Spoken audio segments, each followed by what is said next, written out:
If I were to show you two different images, one being a default Minecraft forest while the other is custom, which do you prefer? It's okay if you think that the one on the left is better. It is nostalgic and simple, but personally, I prefer the custom forest as it feels more real and unique. You can probably imagine yourself walking through it along the forest path, hearing occasional birds chirping and insects, being immersed within the environment. It's easy to get lost in the world when it feels more true to life. Of course, this isn't me saying that the default Minecraft terrain generation is bad. I think that the default terrain does a good enough job at fleshing the world out from a game perspective. It's the best way for generated terrain inside of a game. But if you want to take it a step further and customize your Minecraft terrain, you can use it more as a starting point to build off of. You can even build biomes that don't exist in the game at all.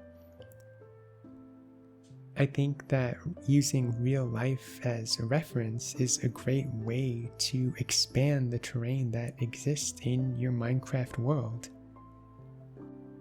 By using real world reference, your builds can feel more realistic and grounded in the environment.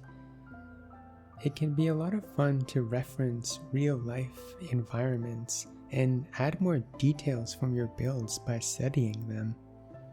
Using reference is a great way to help you create more convincing and grounded builds. It can help to give you a better sense of what the location looks like in the real world. Knowing what it looks like in real life gives you information of the details you might miss out on if you only build from memory. Over time, you will need less reference as you build a larger visual library in your mind from studying reference over time. That being said, even expert builders use reference as there's just too much information that exists to know what everything looks like from memory. Websites like Pinterest can be great ways to find images online as references for places you have never even been. I like to assemble a handful of references I've found on an image board where I can move along and zoom in on any particular reference I need in that moment. There are plenty of online tools you can use, and I encourage you to do some research on what works best for you. Of course, you can also take photos of anything that inspires you or you think looks cool. While default Minecraft terrain generates common environmental objects like trees and cliffs, they can absolutely be customized to your liking. A cliff can have a variety of different stone-related blocks to show different mineral compositions in the stone, or bits that are damaged. While Minecraft generates multiple different kinds of trees, this is still a small number compared to the trees that you can find in the real world.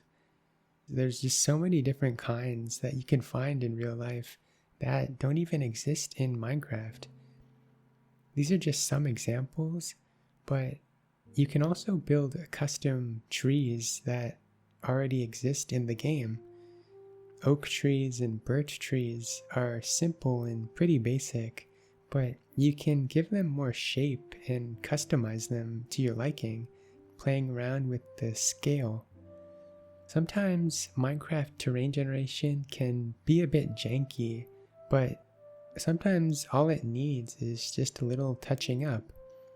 Beaches that generate only do so with sand, but you can take this a step further by adding dry grass and add little shells scattered across your beach like you might find if you were to go to a real beach. If you really want your terrain to feel more immersive, it can help to study real-life ecosystems to give you a better understanding of what features exist in the real-world environment that you're referencing. Not everything that exists in a real-life ecosystem has to be added though. You can take your builds as far as you want, as far as realism is concerned. In my opinion, aesthetics are the most important factor in builds and not realism. But I do think your builds can benefit from referencing real life while still being imaginative. Your build should convey the feeling that you want, with realism acting as an aid. In my Forever World, I've been having a lot of fun by building my zoo area recently. And for this, I don't have any Badlands near my house that I can go to and use as reference.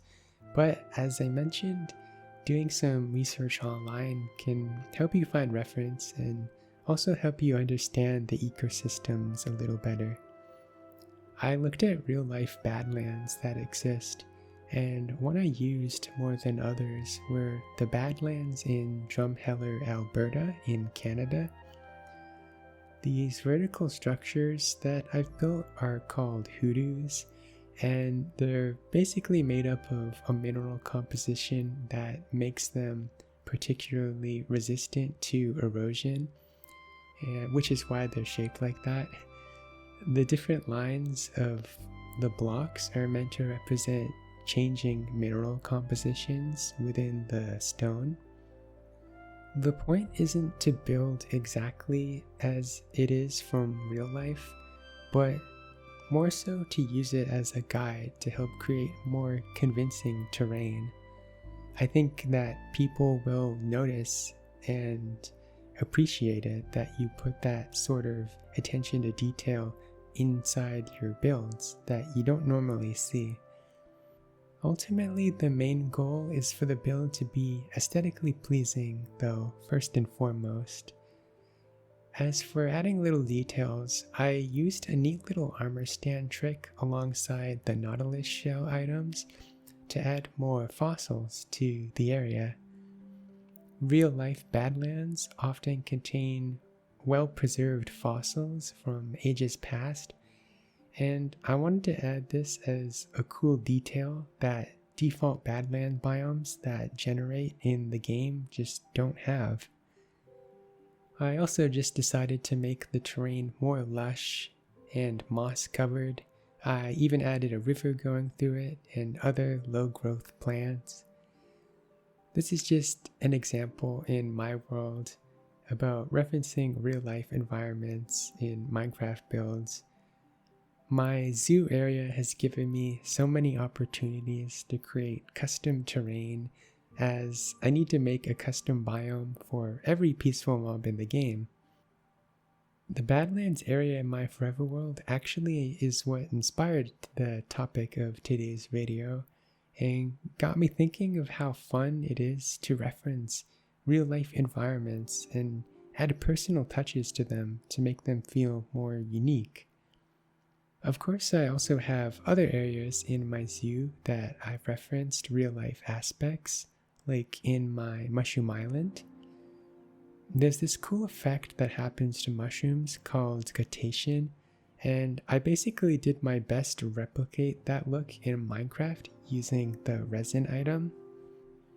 Now, of course, real life mushrooms don't grow this large in real life, which adds to my point that not everything has to be 100% realistic, and I've definitely taken some creative liberties in designing this area. The realism elements, though, keep the build grounded while still giving a sense of whimsy. I think there is a balance to be had when it comes to building custom terrain.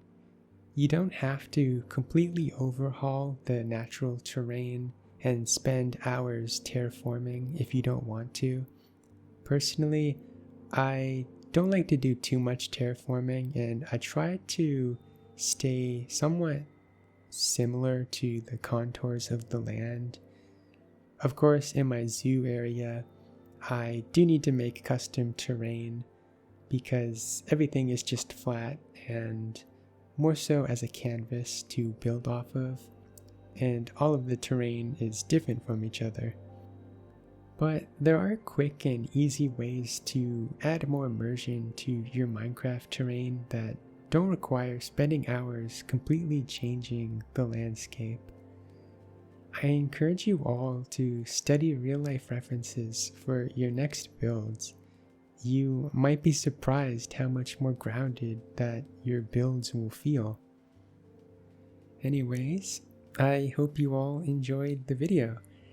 And if you'd like to see more calm Minecraft discussions like this, I have more on my channel if you're interested. But that's all for today, and I will see you next time.